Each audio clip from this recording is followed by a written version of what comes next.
কথায় আছে বাংলাদেশ সুন্দর, আর শ্রীমঙ্গল যেন সেই সৌন্দর্যের এক অনন্য অধ্যায়।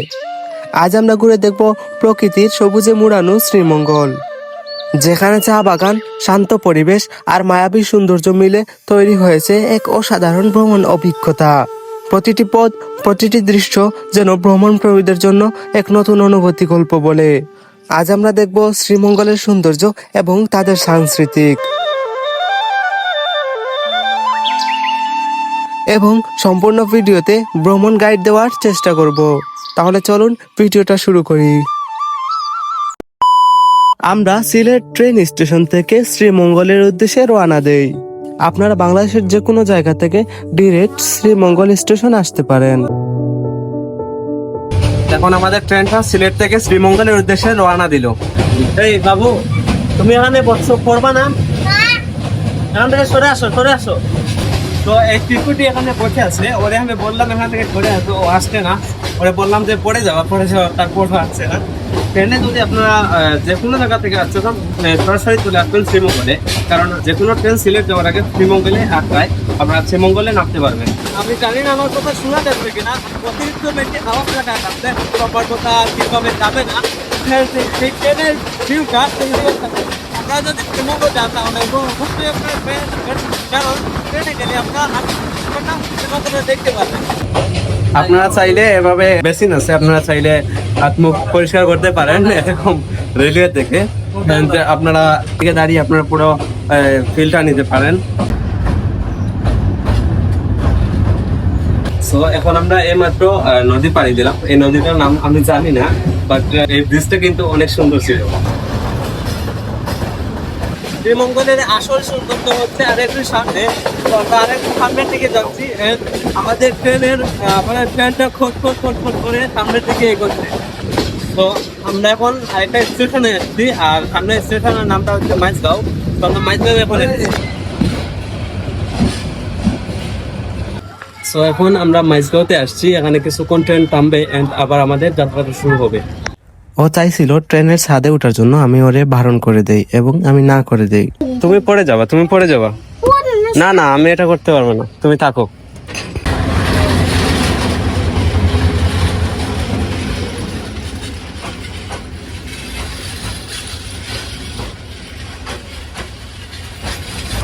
সো আমরা এখন এতক্ষণ থাকার পর এখন একটা ট্রেন আসছে, আর এইমাত্র আমাদের ট্রেনটা ছেড়ে দিছে। আমরা আবার শ্রীমঙ্গলের দিকে এগোচ্ছি এন্ড এদিকে আরেকটা ট্রেন আছে, এই ট্রেনটা আসার কারণে আমাদের ট্রেনটা ছাড়ছে। সো এতক্ষণ ওয়েট করার পর ফাইনালি আমাদের ট্রেনটা ছাড়ছে। এখন ট্রেন চলছে, আবার তার নিজস্ব গতি মতো ট্রেনের কটকট শব্দ আলাদাই ভালো লাগে। আপনারা যদি ভ্রমণ করেন অবশ্যই আপনারা ট্রেনে ভ্রমণ করবেন। I don't know আমার কথা শুনতে পাচ্ছে কিনা, বাট আমি যখন উপরে কথা বলার ট্রাই করছি, আমি জানি না আমার কথা শোনা যাচ্ছে কিনা। আপনারা যদি কেউ সিলেট থেকে শ্রীমঙ্গল যান তাহলে এই ভিউটা আপনার কাছে সবথেকে বেশি সুন্দর লাগবে, কারণ এই যে রাস্তা, এই রাস্তার পাশে একটা পাহাড় আছে, যে পাহাড়ের সত্যি অসাধারণ। দেখতে পাচ্ছেন পুরো চারিদিকে চা বাগান আছে এবং এদিকে একটা রাস্তা আছে, যে রাস্তাটা সত্যি অসাধারণ, এটা কোনো তুলনাই হয় না। এই ভিউটা সত্যি অনেক বেশি সুন্দর, আমার দেখা আজ পর্যন্ত সেটা একটা ভিউ।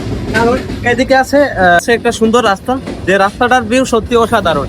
দেখতে পাচ্ছেন আপনারা, এই রাস্তার পাশে আছে একটা পাহাড়, যে পাহাড়ের ভিউটা সত্যি অসাধারণ। আপনারা যদি এরকম দাঁড়িয়ে যান তাহলে অবশ্যই নিরাপত্তা নিয়ে যাবেন, তাহলে যে কোনো কিছু আপনাকে আঘাত করতে পারে এবং আপনার ফোন ক্যামেরা কেউ খেয়ে যেতে পারে। আপনারা অবশ্যই নিরাপত্তার সাথে যাত্রা করবেন। দাও আরেকটা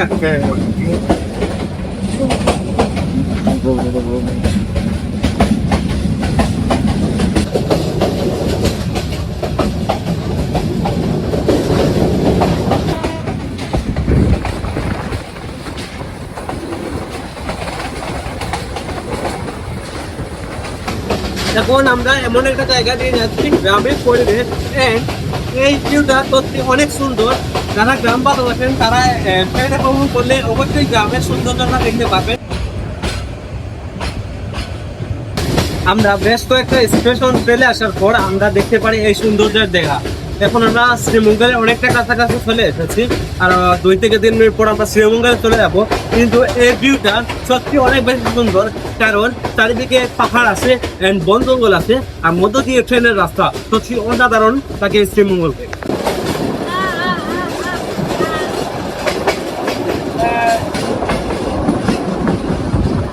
বাচ্চাটা উপরে উঠে গেছে গাই। আমি যখন ভিডিও করছিলাম তখন আমাকে দেখে হাসি দেয়, এটা কোনো কথা?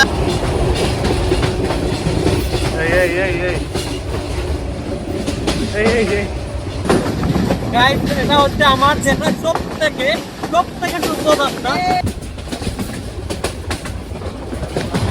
সো আমরা এখন অনেকটা এগিয়ে গেছি, আমরা শ্রীমঙ্গলের কাছাকাছি চলে এসেছি। আপনারা যদি সিলেটের বাইরে থেকে আসেন তাহলে আপনার ট্রেনের টিকিট নেবেন অ্যান্ড আপনার শ্রীমঙ্গলের টিকিটটা নেবেন। আপনারা যদি শ্রীমঙ্গলের টিকিটটা নেন তাহলে অবশ্যই আপনারা শ্রীমঙ্গলে নামতে পারবেন এবং আপনাদের টাকা অনেকটা বেশি যাবে। আপনারা যদি সিলেটের টিকিট নেন শ্রীমঙ্গলে নামতে পারবেন, বাট আপনার আপনাদের টাকাটা হয়ে যাবে আর কি, তেমন একটা অবস্থা। তো আপনারা অবশ্যই শ্রীমঙ্গলের টিকিট নেবেন। তো যে কোনো জায়গা থেকে আসেন সমস্যা নেই, আপনারা শ্রীমঙ্গলের টিকিট নেবেন। সিলেটের টিকিট নিতে পারেন, বাট আপনাদের টাকা যদি অযথা থাকতে পারে, আপনারা যদি টাকা অযথা নষ্ট করতে চান তাহলে অবশ্যই আপনারা সিলেটের টিকিট নিতে পারেন। আমরা ফাইনালি চলে আসলাম শ্রীমঙ্গল রেলওয়ে স্টেশন। আর এখানকার স্টেশনে এত মানুষ আমি দেখে অবাক হয়ে গেছি। তারপর বেরিয়ে গেলাম, আর বেরিয়ে যাওয়ার পর আমরা একটা অটো রিজার্ভ করে নেই। অটোটি আমাদের একটা গাইড হিসাবে কাজ করবে এবং সারা শ্রীমঙ্গল ঘুরিয়ে দেখাবে। আমরা প্রথমে যাচ্ছি রাবার বাগানের দিকে। রাবার বাগানের দিকে যেতে যেতে আমরা রাস্তার অনেক সুন্দর ভিউ এবং প্রকৃতি দেখতে দেখতে যাচ্ছি। আচ্ছা, এখন আমরা রাবার বাগানে আসছি, আর এখানে আমাদের আঙ্কেল কিছুক্ষণ থামবে, মানে দাঁড়াবে, আর আমরা রাবার বাগানটা ঘুরে আসবো। তারপর আমরা যাব যতগুলো স্পট আছে সবগুলোতে। এখন আমরা উঠছি রাবার বাগানে অ্যান্ড এদিকে পুরো শান্ত একটা পরিবেশ। ট্রেনে আসছি, ট্রেনের যে আওয়াজ ভাই অনেক শান্তি লাগছে এখন। আর চারিদিকে শুধু রাবার গাছ আছে যেগুলা থেকে রাবার তৈরি হয়। আমি আপনাদেরকে খুব কাছ থেকে নিয়ে দেখাই রাবারগুলা কেমনে তৈরি করে। জাস্ট আপনারা দেখেন, এই যে এদিকে আছে, ওরা গাছটা কেটে এরকম করে দেয়, আর তারপর যেগুলা রাবার আছে ওগুলা এই যে একটা পাত্র দেওয়া থেকে এই পাত্রগুলোতে এসে জমায়। তারপর হচ্ছে এরকম করে তারা রাবারগুলো মূলত কালেক্ট করে। অ্যান্ড পুরো শান্ত একটা পরিবেশ, যেদিকে তাকাচ্ছি শুধু শান্ত, নিস্তব্ধ। দেখতে পাচ্ছেন কোনো লোকজন নেই, অ্যান্ড মানে ঘোরার মতো একটা জায়গা। আপনারা যদি আসেন অ্যান্ড ভালো একটা সময় পার করতে চান তাহলে রাবার বাগান হতে পারে আপনাদের জন্য বেস্ট একটা জায়গা। কিছুটা এগোনোর পর আমরা সুন্দর একটা চা বাগান দেখতে পাই। আমরা এখানে কিছুক্ষণ সময় কাটানোর পর এখন আমরা আবার চলে যাচ্ছি। সো আমরা রাবার বাগানটা পুরোপুরি ঘুরলাম অ্যান্ড দেখলাম। সো আপনারা যদি শান্ত একটা সময় কাটাতে চান তাহলে রাবার বাগানে আসবেন। আর যদি আপনাদের এরকম জায়গা পছন্দ না থাকে তাহলে অযথা টাকা নষ্ট করা নাই ভালো, কারণ এখানে তেমন একটা কিছু নেই, জাস্ট কিছু চায়ের বাগান আছে আর কিছু গাছ আছে। আপনাদের যদি ফ্রি টাইম থাকে তাহলে এখানে আসতে পারেন, আর যদি ভালো কিছু জায়গা ঘুরতে চান তাহলে এখানে নাই আসেই ভালো। সো এখন আমরা যাচ্ছি লাওয়াছড়া জাতীয় উদ্যান। মামা আমাদের লাওয়াছড়া জাতীয় উদ্যানে নিয়ে যাচ্ছেন, চলেন। লাওয়াছড়া জাতীয় উদ্যানে যাওয়ার সময় আমাদের চোখে পড়ে গ্র্যান্ড সুলতান। যেহেতু এটা একটা 5 স্টার হোটেল, তাই এখানে কিছুক্ষণ থামলাম এবং একটা ড্রোন ভিউ নিলাম।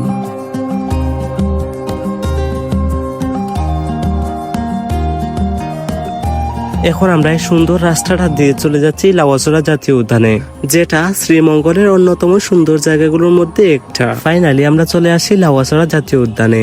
এখান থেকে আমরা টিকিট কেটে তারপর আমরা উদ্যানের ভিতর চলে যাব। জাতীয় উদ্যানের ভিতরে আসার পর আমাদের চোখে পড়ে এই সুন্দর রাস্তাটি। এই রাস্তাটির কথা যতই বলি না কেন কম হয়ে যাবে। তারপর আমাদের চোখে পড়ে এই সুন্দর ট্রেন রাস্তাটি। মূলত এখানে হলিউড মুভি এবং ছায়াছবি অনেকগুলো শুটিং হয়েছে। সো এখন আমরা নূরজাহানের উদ্দেশ্যে রওনা দিলাম এন্ড অনেকটা কাছে এসে গেছি। চারিদিকে রাস্তার প্রকৃতি, রাস্তার ভিউ এবং প্রকৃতির সৌন্দর্য সত্যি মনোমুগ্ধকর। তো চলেন আরো সামনের দিকে যাই। তারপরে এই রাস্তার অপূর্ব সৌন্দর্যের দিক দিয়ে আমরা আরো ভেতরে ঢুকতে থাকি। দেখতে দেখতে আমরা চলে আসলাম নূরজাহান ট্রি গার্ডেনে। এখন আমরা আসছি নূরজাহান ট্রি গার্ডেন। সো এই যে আশেপাশে যতগুলো চা বাগান দেখছেন সবগুলো হচ্ছে নূরজাহান, সবগুলাকে এক করে একটা লোকেশন দেওয়া হয়েছে যেটার নাম হচ্ছে নূরজাহান চা বাগান। সো চলেন আমরা যে কোনো একটা চা বাগানে উঠবো। আমার পিছনে অনেক সুন্দর সুন্দর চা বাগান রয়েছে অ্যান্ড সামনের দিকে অনেক সুন্দর সুন্দর চা বাগান রয়েছে। দেখি আমরা কোনটাতে উঠি। তো পিছনের ছাদ থেকে সামনেটা উঠা ভালো হবে, কারণ সামনেটা যদি উঠি আমরা তাহলে পিছনেরটা সৌন্দর্য দেখতে পারবো। তার জন্য আমরা সামনেরটার দিকে যাচ্ছি।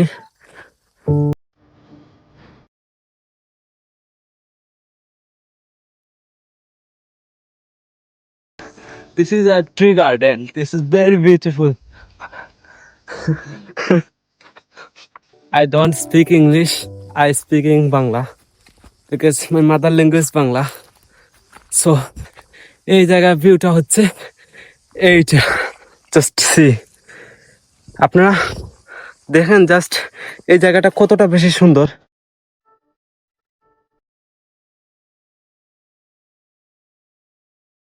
এই জায়গায় বেশ কিছু সময় কাটানোর পর এখন আমরা চলে যাচ্ছি আরেকটা জায়গায়। মূলত আমরা চিন্তা ভাবনা করছি মণিপুরীতে গ্রামে যাব এবং তাদের সাংস্কৃতিকটা দেখব।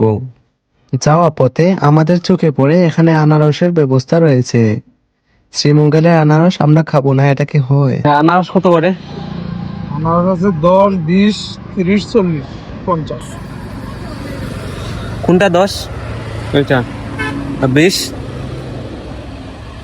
এটা 40। এটা দেন 20 টাকা করে এটা।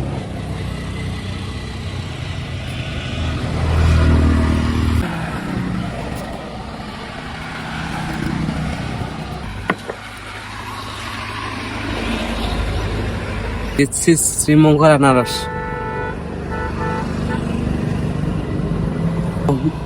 আনারস খেতে যাতে একটা জিনিস দেখে আপনাদের, তো দেখেন সচরাচর এই বানরগুলো এখানে আসে এবং আনারসের যে শুকলাগুলো আছে ওইগুলা খায়।